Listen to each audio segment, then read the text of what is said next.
Welcome to the Please Remain Calm podcast, PRC Pod, if you want to follow us. My name is Ben Gonzalez. I am a licensed paramedic in LA County since 2003. Man, I feel old as shit now. It's a long time. Just saying that, man. Also a working comedian, done some stuff, host some shows around LA, travel, headline, been on TV. Over here is my brother, my real life brother. Hello, my brother Ben. I'm Danielle Gonzalez, your co-host. I am a 17-year veteran of the Los Angeles City Fire Department. Been a firefighter and paramedic with the city for 17 years. Been a medic for 20. I'm also an actor. Been doing that since I was 9 years old. Did a bunch of stuff when I was a kid. Working actor now. And now we're doing a podcast. Here it is. And what is this podcast? What do we do? We, as paramedics and entertainers, we have people who also might have been entertainers or not, I don't know. But they come in and they talk about 911 incidents that they were personally involved in, either as the victim, caller, or in some cases the witness. Some cases they are the responder as well. Some cases it's the responder who's not an entertainer. Either way, we go down, we break it down with them, and we give them our perspective on my brother's end, how a firefighter responds, what they go through. We both give the perspective of paramedics, and I can also give an added perspective from the emergency room and the hospital side of what you go through prepping and going through surgery. All angles. We cover all angles. Comprehensive recap of somebody's shittiest day. And it's a lot of fun. So what's up, man? Sort of. How you been? Been good. Been busy. A lot of stuff's been going on with Tell me Corona. About it. Yeah, dude. I mean, it's been a eventful week or so since the last time we were in here, man. It has. I mean, you have work stories that you could share like right off the bat from last week. There was something that was basically a national story that happened in your district. Yeah, man. Tell them your district. So it's actually so I work in Venice, the Venice Beach area. I'm assigned to the paramedic rescue there, and everything's been on lockdown. Yep. The beaches have been closed. Supposed to have been closed, right? And the boardwalk's supposed to have been closed, but there's been a ton of people out there, plus the homeless. Right. Venice has the second They largest. never left. Dude, totally. Second largest homeless population in the city. Mm-hmm. And it seems like they all congregated on the Venice boardwalk when all this stuff went down. And they actually had some, they were housing the homeless in a couple of the hotels on the boardwalk too. So I don't know if it was overflow from that, but it just seemed like the homeless situation in Venice got worse. It's kind of like in a the middle of this beacon pandemic to the homeless. Yeah, anyways. almost. There's also a new shelter right there. There was like an MTA yard that was right there that they converted into a shelter. So it's this weird,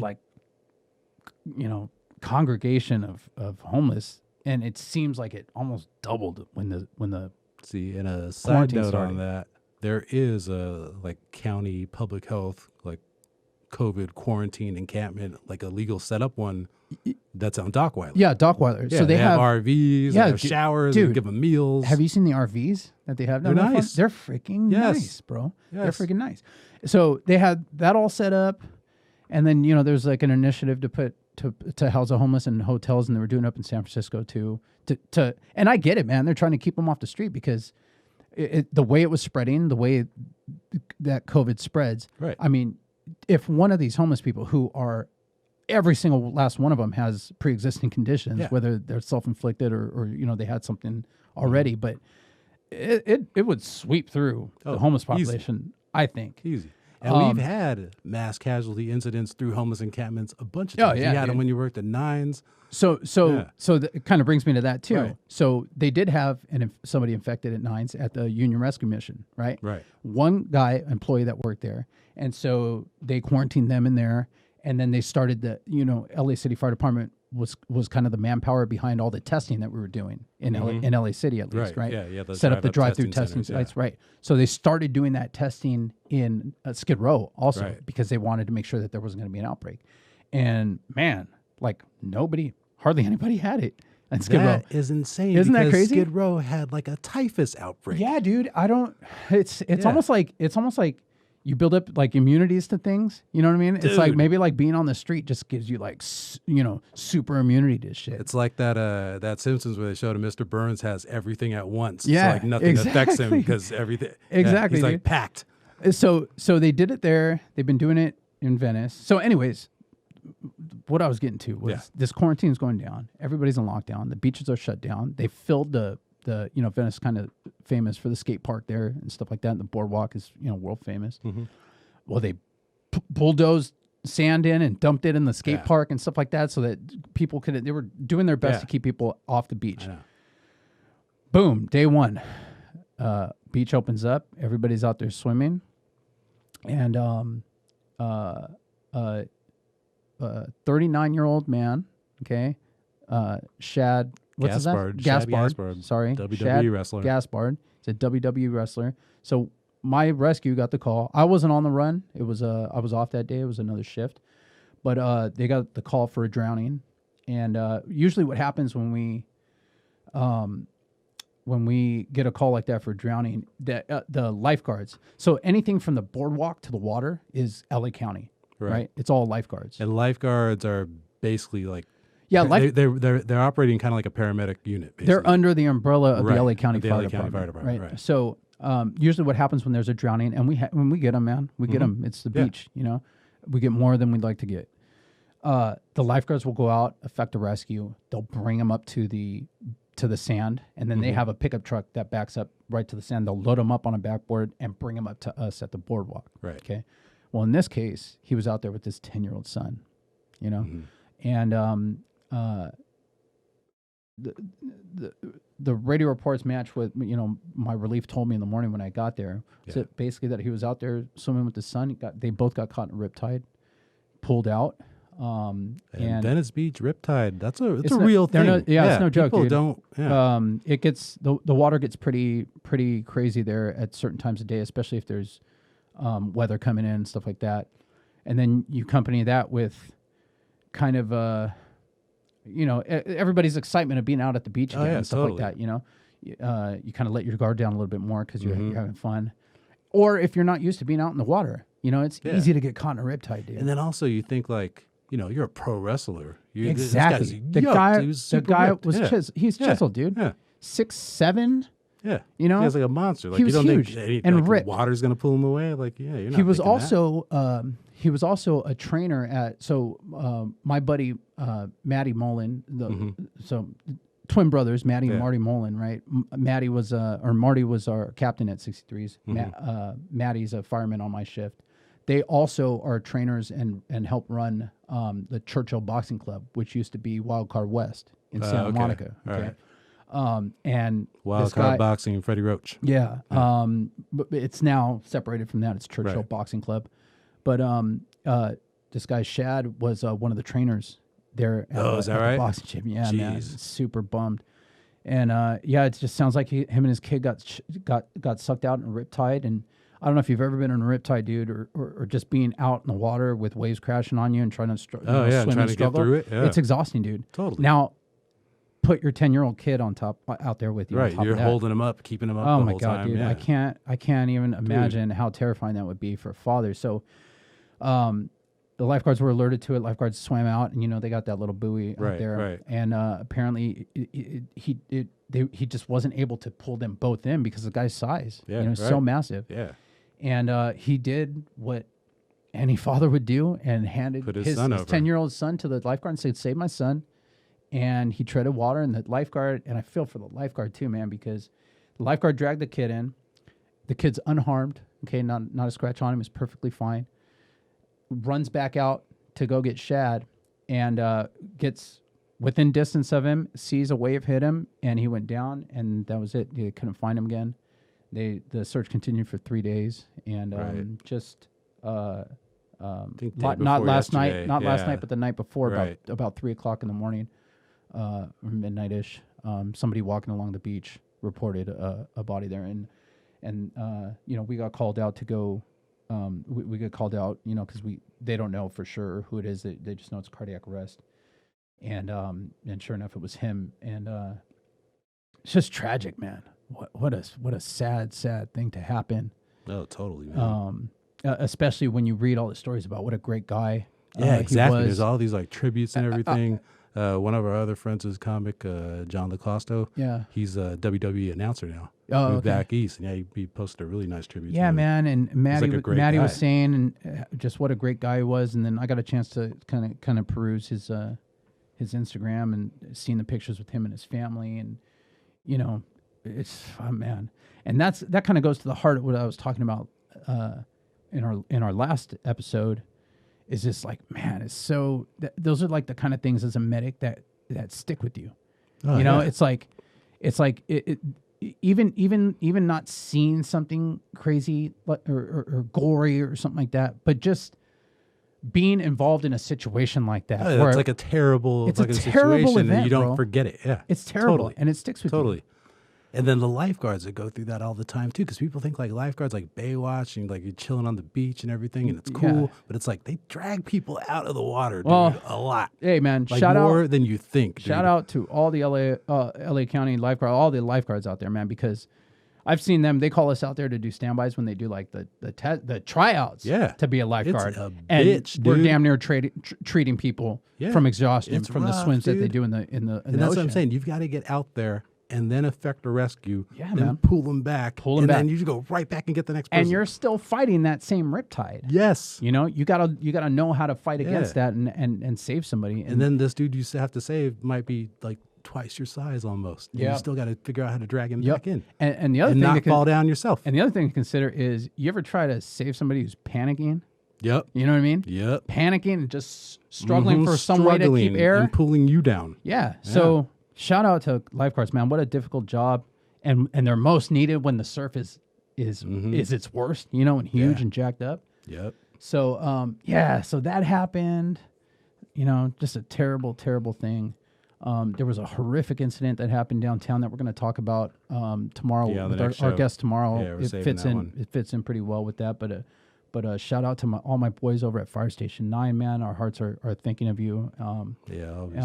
And your families right now. But we're going to dive deep into that next episode. And yeah, dude, just freaking working and then trying to deal with all the traffic now that everything's starting to open up. I know it's already changed, right? Oh my Yeah. God. It's crazy. dude. Like you get spoiled like after like a month. It was Yeah.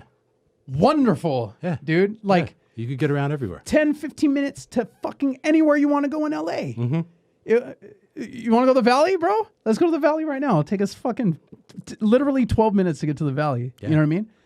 And it seems like And one day to the next, even before like the reopening started, Yeah. it seemed like people just decided, but fuck before this, COVID's I over. had this like tolerance for traffic from being here. I guess not tolerance, but I was like used to it. Yeah, yeah, If yeah. it's gonna take an hour to get downtown, it takes an hour to get downtown. Like fuck it. Like this Yeah. is where we live. Downtown's cool. and you Wanna allowed fucking go, time for you know? it. And Yeah, but after like 30 days of no traffic, Yeah. I was sitting in the 10 West, and I was going like 40, and like what Yeah. the fuck, man? 40? Like what? Like I'm never gonna get. You know what I mean? Like Yeah. I couldn't stand for it for a second, dude.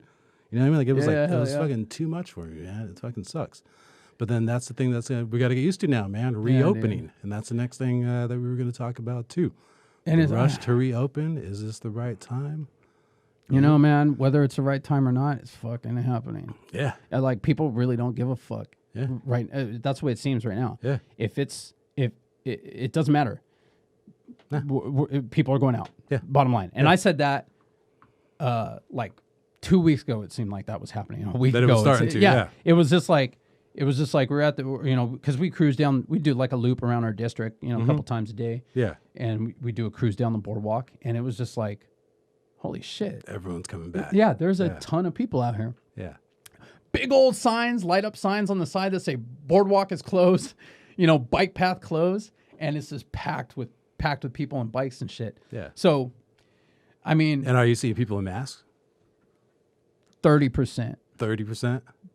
Yeah, 30, maybe 40%. I'll say 40%. Yeah. Yeah. But that kind of goes to the heart of like, I don't know, man. The heart of like weak leadership.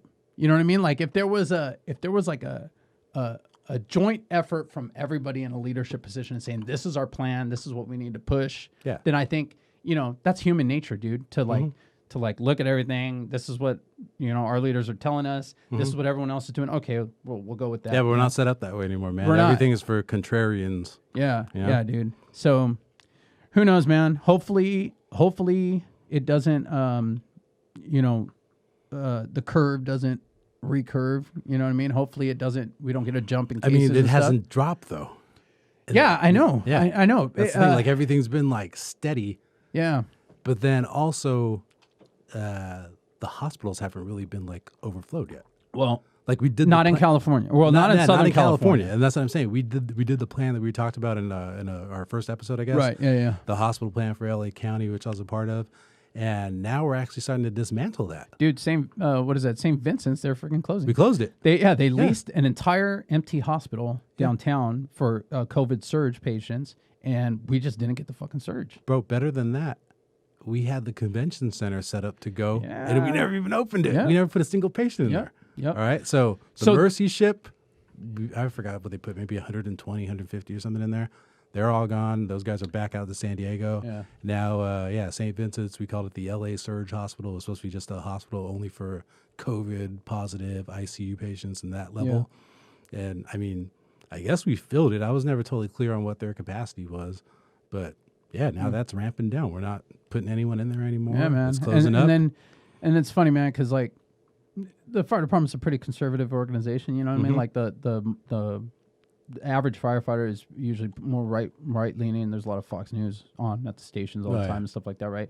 So I get a lot of that at the station. Country music. Yeah, and hey, I like country music too. I know you do.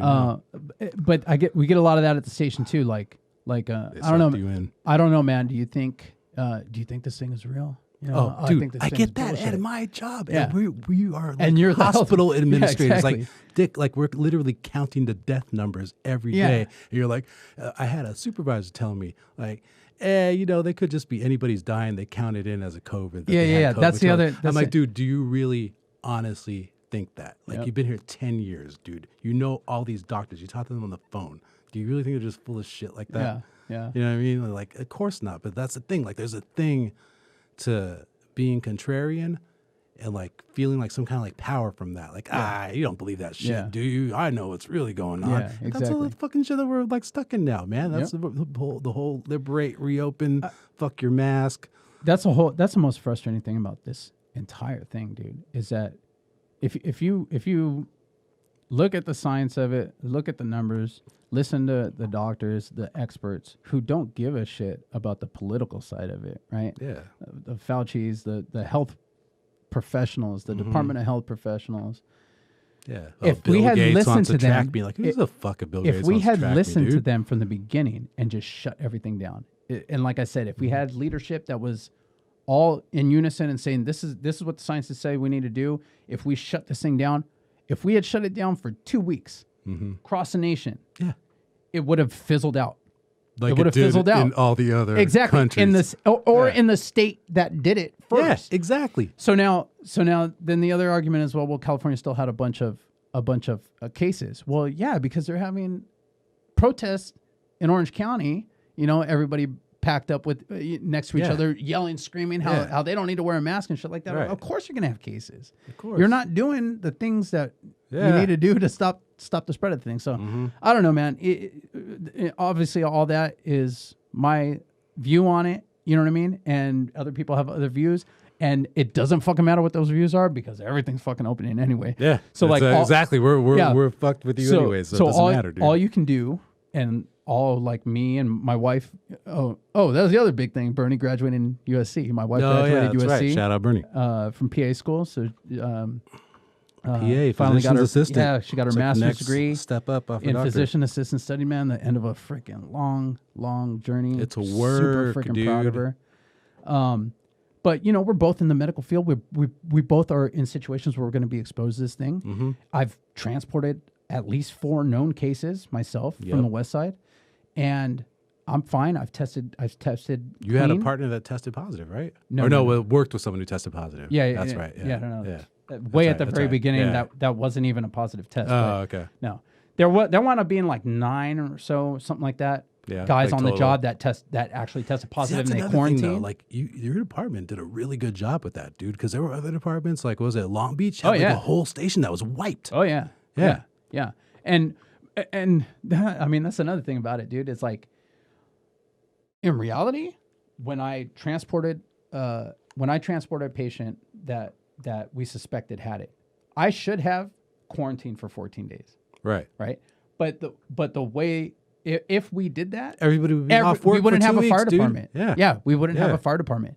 So we were just like, and the policies like shifted, as we got more information about it and stuff like that. But the point I was going to make is that like all we can do now, dude, is wear your mask. If you want to be responsible and not get sick yourself, wear a mask, wash your freaking hands, and minimize your close contact exposure to people. Yeah. You know what I mean? And like the boys, I'm just telling them like if I take them to go pick up food somewhere, because I'll take them with me now just to get them out and driving around. But like, don't touch anything. Don't touch the handle. Let daddy touch the handle. You know what I mean? And I make sure they wash their hands as soon as they come in the house. And that basic stuff. Wearing my mask. I've tested a negative twice. Mm-hmm. I have no symptoms of anything. I haven't been sick at all. And when you talk about like being exposed, like I don't know anyone that's been more exposed than me. And then half the people will say, "Oh, see, that means it's not real." Exactly. You know what I'm saying? It's like, no, dick, it's because I'm being careful. If I didn't have a mask on and didn't wash my hands religiously and made sure I Boom, didn't touch my mouth, get it, dude. You're gonna get it. Yeah, exactly. It's just like the flu or cold every year. You know what I mean? Like that's how you transmit it, and it's even more contagious than that. So just stay on top of your shit. Wear your fucking mask. Wash your fucking hands. But that's the thing, though. Like now, it's like conspiracy theories run rampant. Yeah. With this shit, and they're all retarded, dude. Yeah. All retarded. But there's like such a market for it. Oh no, it's the 5G towers. There's like, how many countries have 5G? Yeah. How many countries have coronavirus? Dude? Yeah, man. You know what I'm saying? Like, is it the 5G everywhere? Really? Yeah, like, dude. It's lot, crazy, dude. but that's media now. You know what I mean? Yeah, It's like, in general. it's That's the thing. There's like so much power in being contrarian. Well, and I just talk about like I say this all the time. Our grandpa was a well-respected journalist, right? And I mean, before you put something out back in the day, if you were in the media, you had to check it. You had to check it. You had to double check it. All right. You had to make sure it was right before you put it out.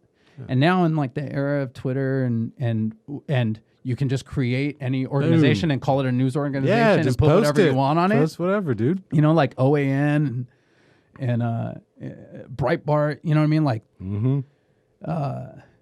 it's just that's the society we live in now, where it's just like you can put out any conspiracy theory and if the right person backs it up or megaphones it, then it catches on and spreads like wildfire, man.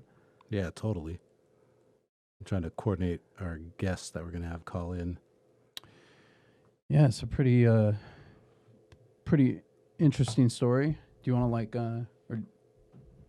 Yeah, I mean, I was trying to like time it for it better. I mean, on this show, go over like what we do again while I'm setting this up, because that'll set up like what we're doing for today's. Oh, okay. Like we have a basic. We try to get a different kind of emergency on every show. The idea of the show is to have somebody who had some sort of 911 experience or emergency happen to them that required some sort of emergency service. So sometimes we're gonna have people who were injured and had to have the paramedics treat them, transport them. Sometimes we're gonna have somebody who was trapped and needed the fire department to come save them. So we're also gonna have guests come on who are firefighters, paramedics who have had close calls on the job, police officers who have had close calls. So today is one of those calls. So the incident that we're dealing with today, and we'll go into more detail in a minute, is a physical rescue incident. Mm-hmm. So what a physical rescue is basically is like something that would require specialized equipment for us to rescue somebody out of whatever situation they're in. So normally if you have a normal emergency usually can be dealt with by any LAFD or fire department task force, right? The truck, the big hook and ladder truck has what a lot of people call the jaws of life on it, right? To cut a car open, to open up, pry open the doors. That thing can, lift a certain amount of weight off a person if they've been crushed.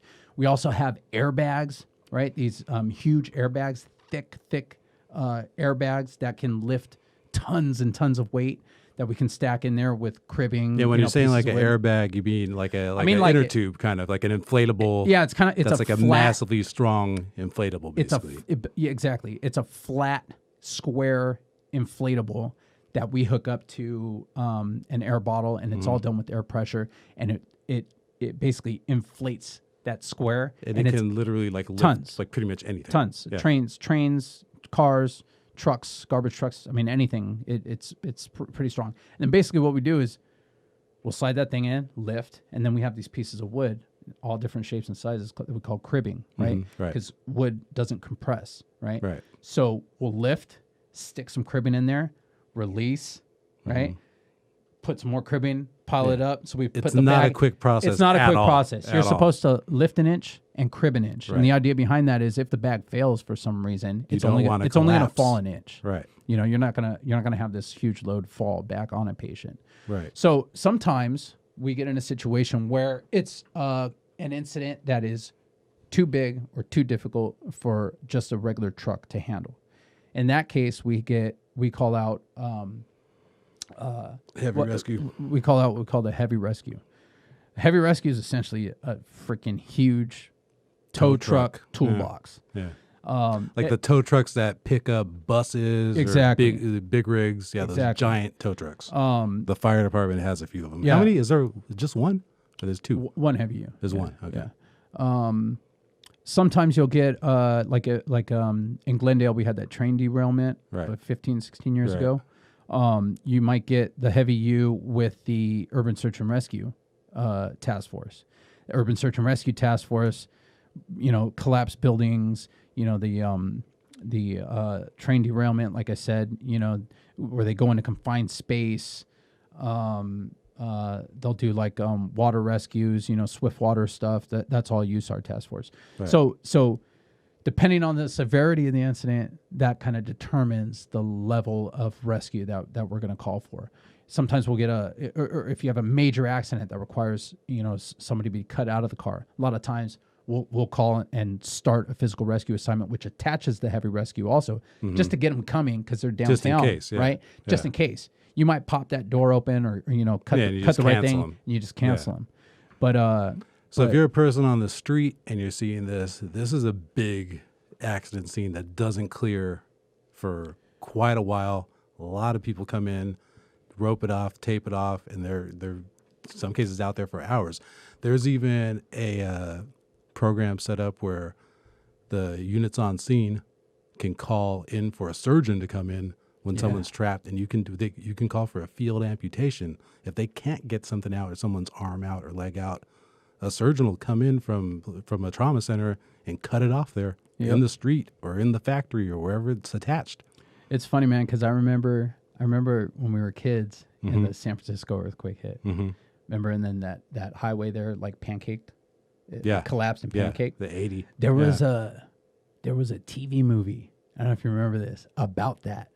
And they freaking call in the surgeon because they were trying to rescue this guy out of his car from that collapsed freeway, and the surgeon comes out and they're like, "We can't get him out. We got to cut his leg off." And the surgeon goes in there because it's like, I just remember being a kid thinking like, "Holy like that's shit. Gnarly, dude." Yeah, like they really came out here and cut his leg off to rescue him. That's freaking awesome.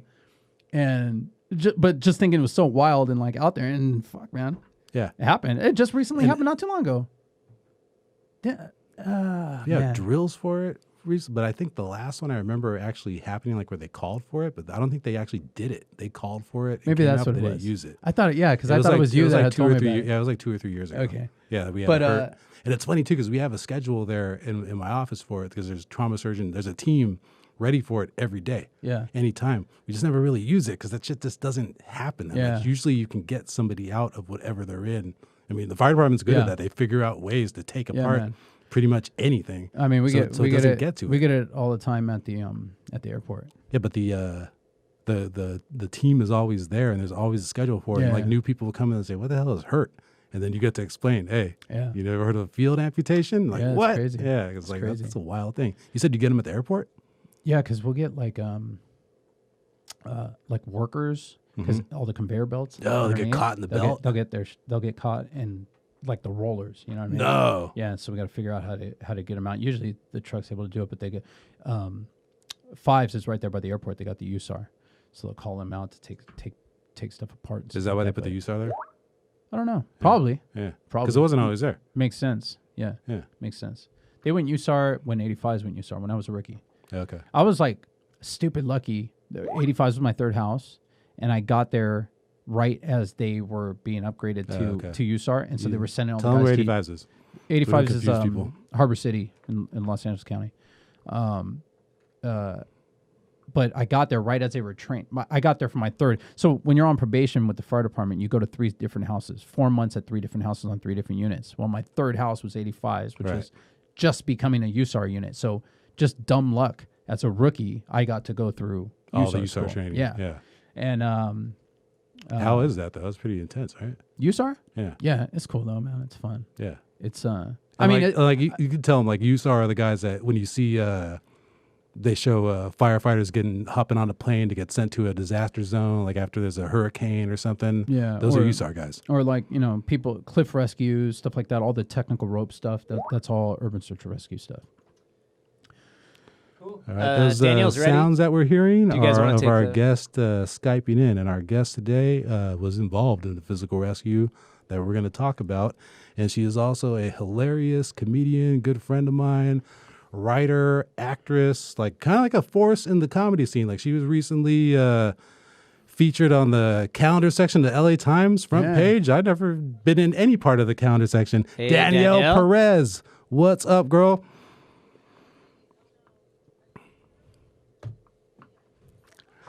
Did I not warn you about that? Because you said I'm going to do it from my laptop, so I thought you were like in on that. That's okay. All right. That's all right. We can do audio. Yeah, we can do just audio. Yeah, no worries. We're talking right just now. audio it. Hey, right? we're doing audio. We're cutting that. We'll fix it in post. Danielle, I'm Daniel. Ben's brother. Nice to meet you. Yeah, right. All right. And we are happy to have you on. I was telling Daniel all about you. I don't want the Danielle thing to get too confusing. I think we'll be okay. He's lived with it his whole life. I don't know if you had that problem growing up, people calling you Daniel. No, I no never one did knew that. you under like any nicknames. I only know you as Danielle. And if there was another girl named Danielle, she was Danny. Oh, really? Did you always like flex that? Like she's going to be Danny? Yeah. That's a nickname. The only nickname I've ever had is Diva, which is. Yep. Which is also your handle. And we'll shout that out at the end. My handle. Right. Don't look like much of one now, though.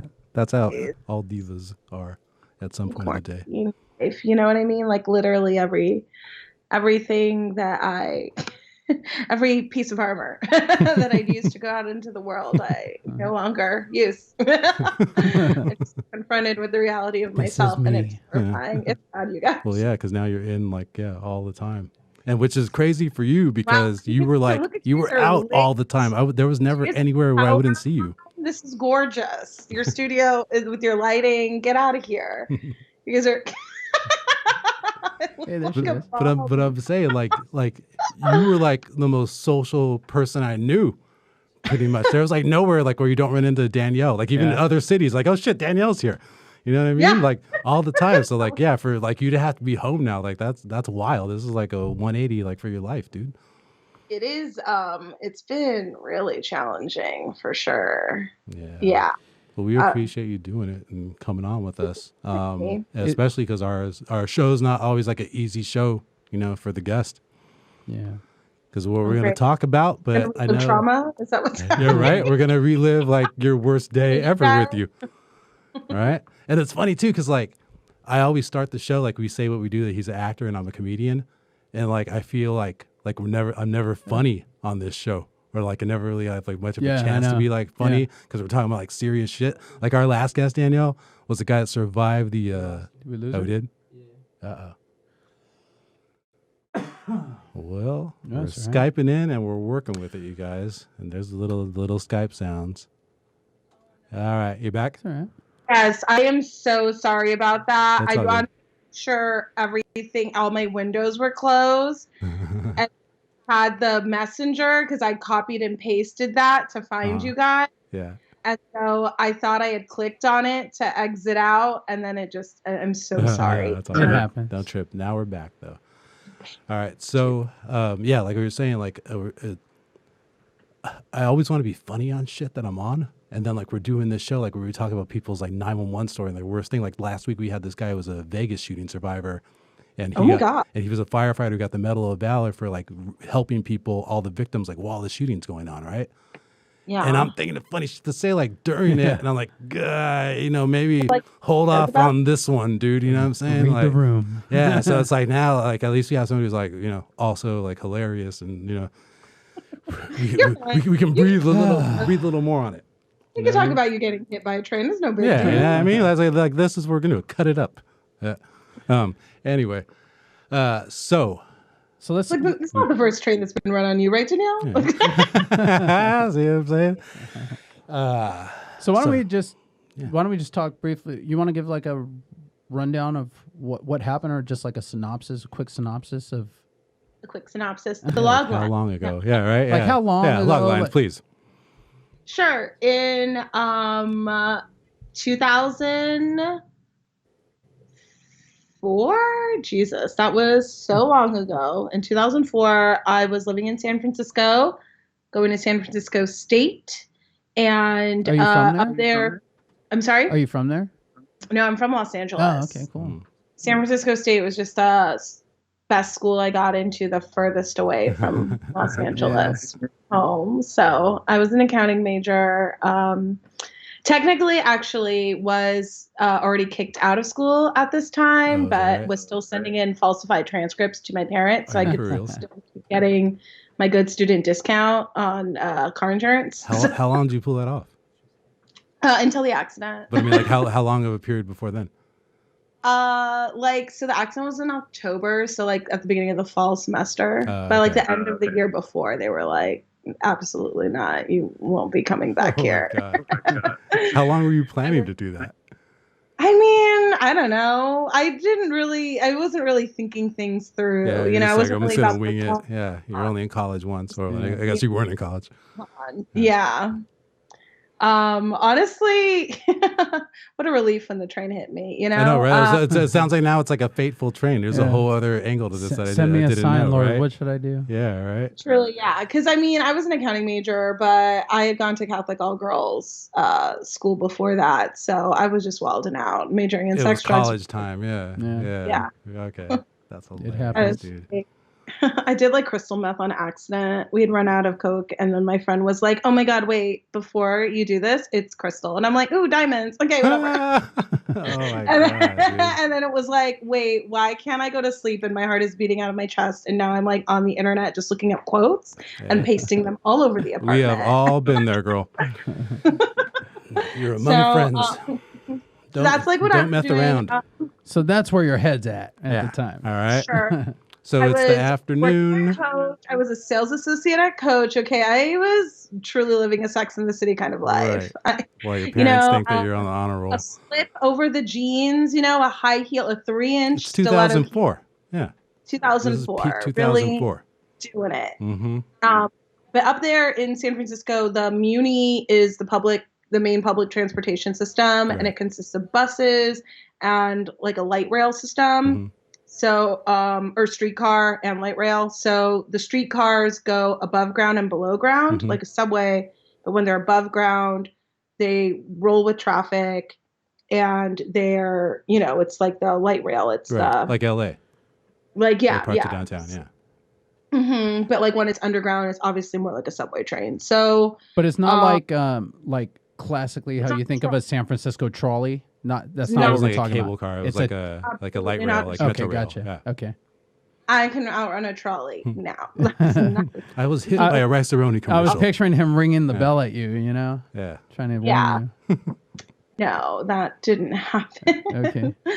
But where I was living, there was a Muni stop like a block away. So I was like on my way to meet a friend downtown. And I was crossing the street to catch the train. I see it down the way coming up. Mm-hmm. And the train takes the light. and it hits me. I fly, then it runs over me. Apparently the conductor didn't realize he hit me until the people on the train were yelling, "Hit her, you hit her." So then he pulls up the brakes. So he hadn't stopped. By the time the brakes lag, you know what I mean? Because there's a delay, like a vehicle that large from when you like try to pull up the brake to when it actually stops. It stopped with the wheels on my legs. So they had to like lift the train off me and put me in a gurney, get me to San Francisco General. So this is in the afternoon, right? Yeah, it was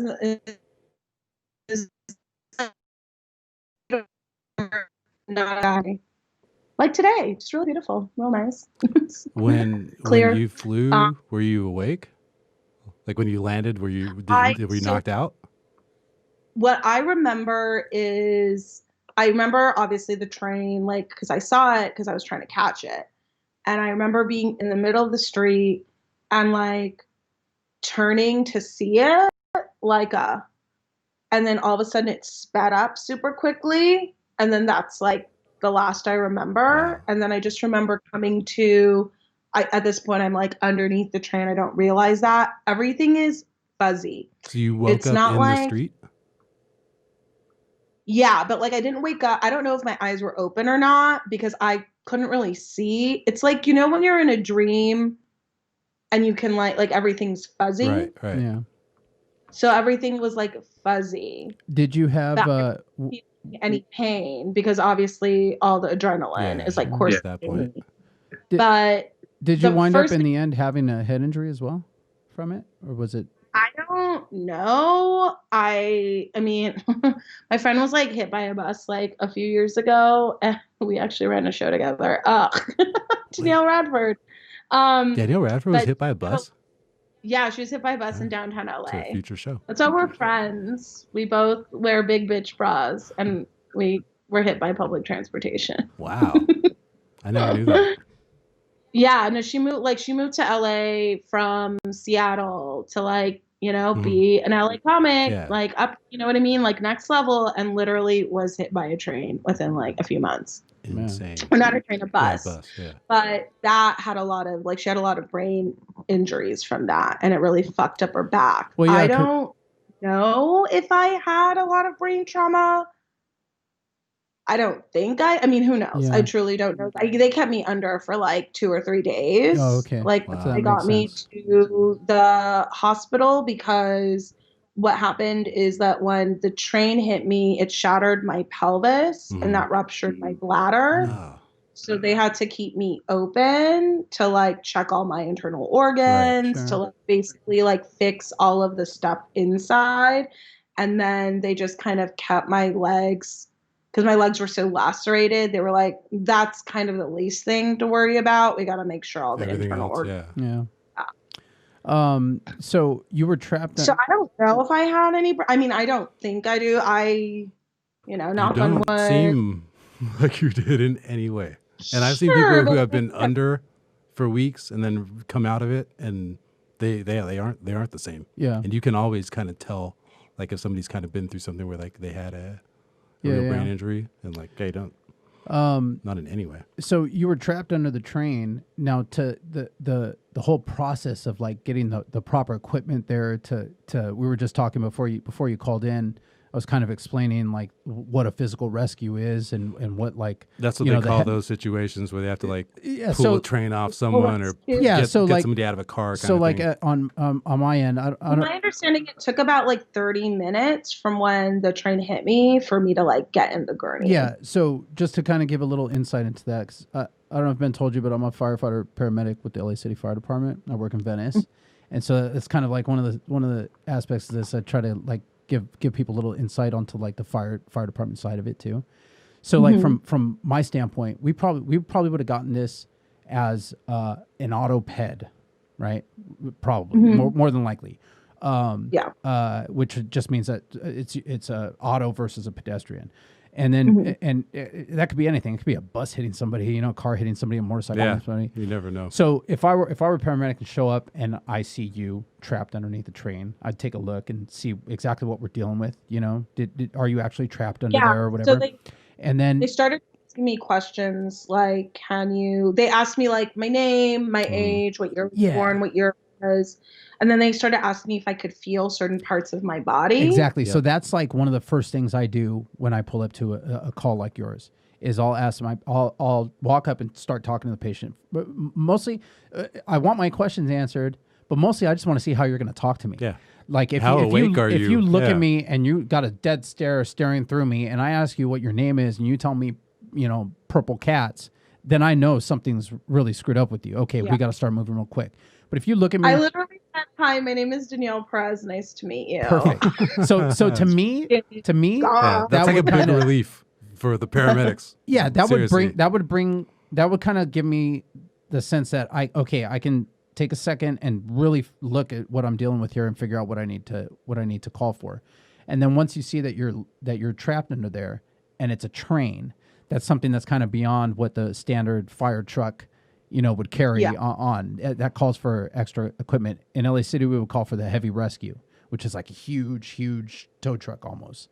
That has they had to lift it up. Yeah, that has the ability, has a huge hook and train on the back that has the ability to lift however many tons a train weighs.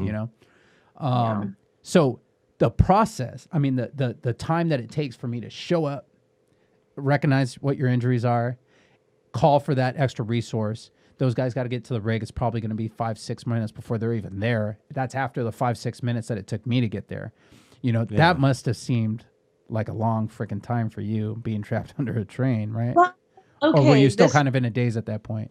I was like totally in a daze. Okay, before the fire people showed up, because I didn't realize I was talking to fire people. I thought I was talking to like a police officer.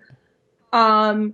Apparently there was this Scientologist named Cleveland Polite, a black Scientologist, who did some Scientology shit on me. I guess they don't believe in therapy and they believe that you can like cure yourself or heal yourself, like just by your mind.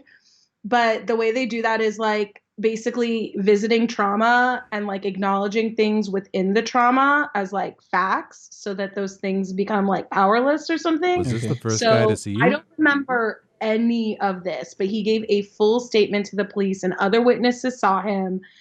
And like he did some Scientology shit on me that I have no recollection of, but it was like, do you see that stop sign? Yes. What color is it? Red. Do you see that gas station? Yes. What's it called? Chevron. I don't know. But that was the kind of stuff that like I've been in that intersection. I don't have any PTSD like from it. Yeah. I've been back on that train. Wow. I've waited on that platform. I've crossed that street again. I don't know. But like I don't remember talking to him. But the first person I talked to, I thought it was like, I didn't realize it was a fire person. I thought it was like a police officer. But they were like, yeah. I just like woke up and then all of a sudden I was talking to people. It didn't seem like a long time. Right. Had what happened to you register? It didn't start to register until, because they asked me like my name, what year it was, my age, whatever. I gave them like my parents' phone numbers. I told them like which order to call my parents in. So you're 100%. Yeah, you're pretty clear-headed. Yeah. That's like you're in. But I was like, but I couldn't feel anything. Like I was just not. I couldn't feel anything, but like I wasn't experiencing pain. Yeah, right. And that level of consciousness is like a really good sign. Well, like you not experiencing pain, is one thing, but you being able to talk and everything was like huge, But then they started asking me if I could feel certain things and everything. I was like, yes. And then they got to my legs. And that's when I started to freak out. And that's when they were like, stay calm. Mm-hmm. You know what I mean? They were also like, oh no. You've been fine. Please don't start going to that side now. And then that happened. And then then after that, I don't like truly my sense of time. Like, it's not that it felt like a long time or a short time, but it just all of a sudden, next thing I really remember is like them putting me in a gurney and then getting inside an ambulance. And I just remember once the ambulance door is closing, that's kind of when I kind of turned off where it was like, well, they have me. So I can just like, I can like stop trying because I'm gonna assume they probably gave you some pain, some serious pain meds too at that point. Because I was out for like 2 or 3 days. So, did you lose your feet at that point, or were they still attached? Was there still a plan to try to save them at that point? I don't think so, because they were. I don't think so. Probably they were the first thing that was like, that's a wrap, and we have to, rebuild her femur, or pelvis. Yeah, keep track of your organs. Yeah. I think there's like a priority list of stuff. The reason in your situation, like my pelvis had shattered, and like the reason I bring it up is because I've had incidents like a couple incidents like this in my career. Two homeless people sleeping basically by the tracks, didn't hear the train coming. This is two separate incidents, and lost a limb. The reason I asked is because as a paramedic, if I do come up on that, one of my treatments obviously is to stop whatever bleeding's coming from the stump or whatever you have there. I throw a tourniquet on it, twist it until it stops the bleeding. You got to mark what time you put the tourniquet on, right? Because it's important for the tissue beyond that. It's important for the doctors to know how long it's been without it afterwards. But then you also have to get the part that was severed. You have to transport that to the hospital as well, and treat that with just as much care as everything else, in the hopes that they're going to reattach these things. You know what I mean? Yeah. There was a student photographer, apparently, who saw it all go down and started taking photos. And he entered one of the photos he took of the accident into some online competition and only got second place, which I think is the creating part of it all. What do you got to do to get first place? I know, like literally. Like hack. Anyway, I was wearing high heels at the time, so there's like this photo on the internet of like this paramedic with like their blue gloves holding my high heels soaked in blood with a pool of blood on the train tracks right below it. Wow. That's probably some band's album cover. Yeah. We don't even know it yet. So I'm sure, I don't think there was any chance it was still, things were still attached to me. Maybe, but I doubt it. So how long was your recovery in the hospital? Like, how long were you in the hospital before they let you go home? I was at San Francisco, because I'm from Los Angeles. So I was at San Francisco General for right under a month, like 30 days. And during that time, it was mostly the internal organ stuff, because they had to repair my bladder, put stents in. I mean, the fact that I don't run around with a catheter is huge. Yeah, right? Oh, hell yeah. It's incredible. They had to put like a pin, like multiple pins in my pelvis and all of that. So they kept my legs, like they basically kind of kept that an open wound, throughout that 30 days, because they were monitoring everything else. And like the recovery was more focused on the internal organs. And then kind of based on like how I was doing with that, they kind of decided about the amputation, because because it was an emergency situation. I didn't have enough actual tissue or not tissue, but like skin to have like a full, just like below the knee amputation that was like clean and like really good for prosthetics. So they really wanted to amputate me above the knees, but I was 20 and I was like, young and healthy. And so my parents were like, let's try to just do below the knee. And so they did skin grafts. So it's like not only on top of everything. Wow. So they gave you that choice, huh?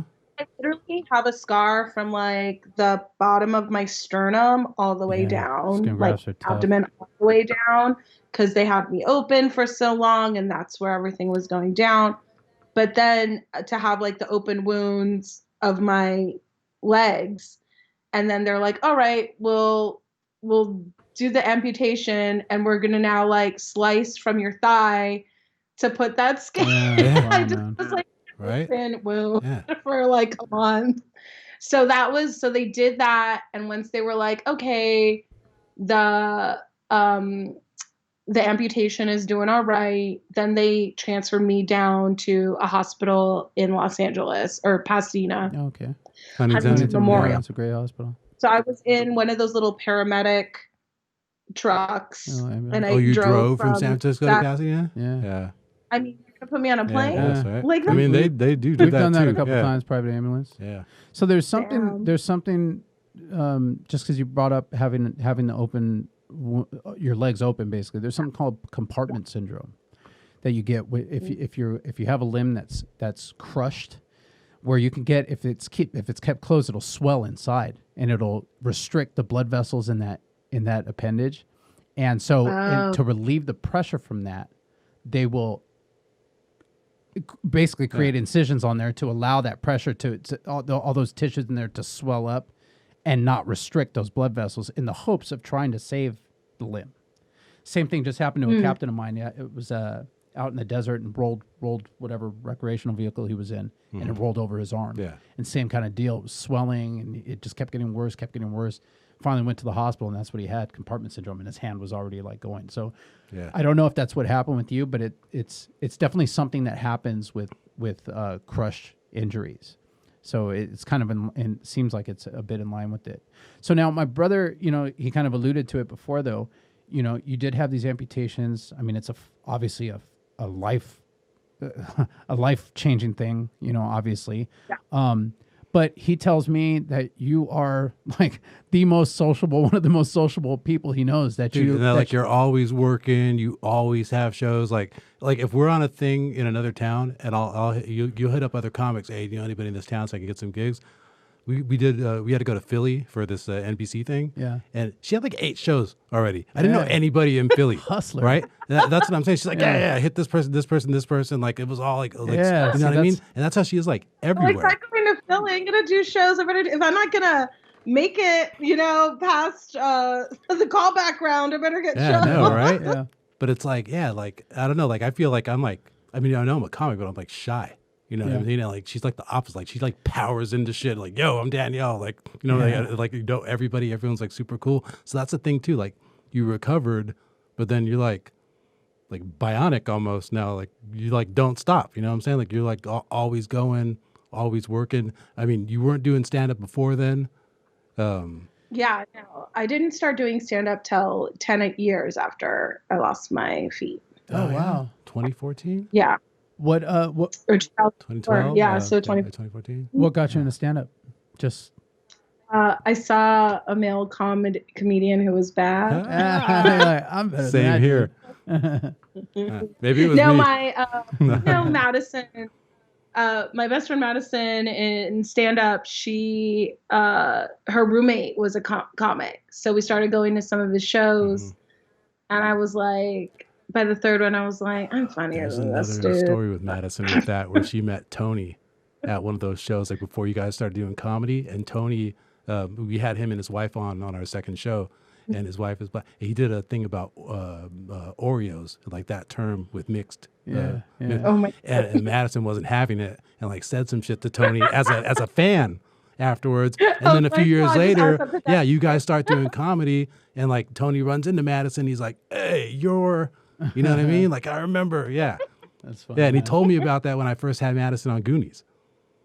Yeah, that was hilarious. Damn, so when I met you, it was like a couple years after you were doing comedy. Okay. Yeah, that's funny. Yeah, and then I had you on my show, and I almost dropped you when you were on stage. It happens. I had fun. I had fun doing your shows. I missed the old Goonies back at the bar. Yeah, that was the one. Yeah, I know. So when you your boyfriend was Ben. I remember that at that time. The other Ben. You're the only Ben. You're the only Ben. See, I'm bringing up all your worst shit on this show. All your bad memories. Like, thank you. Yeah. Are you serious? He texted me during quarantine, and I was like, I ignored it hard. Yeah, I remember. I remember this dude because he was like a middle school teacher in Inglewood or something, and he was going to have me come and talk to like his class about being from Inglewood and like things you could do, like you can make it or whatever. And this is like me 5 years ago. I hadn't done shit. You know what I'm saying? I don't know how long ago it was like 2016 or something. But like, it was hilarious, man. So because we're kind of getting to the end of our time here, I just wanted to ask, like, you're Ben calls you the bionic woman. You're into everything. You're hustling. You got your comedy thing. You're a bright, smiling personality. I mean, I can just tell from talking to you right now that you're a happy person. Was there a like, how long did it take you to get to kind of like a level of normalcy with your new situation? Like, honestly, I don't know. I don't know if I'm even still there yet? normal. Yeah. I don't know, because I was so young. I was 20. And so I think that I was just like in such a place of denial about the reality, where I was just I just want to go out. I just want to go out and have fun and be with my friends. I just want to be like normal, whatever normal is. And I know the plan was to be above any amputee and use prosthetics. Because of the skin grafts, my tibia and fibia are really exposed, and I just kept getting staph infections.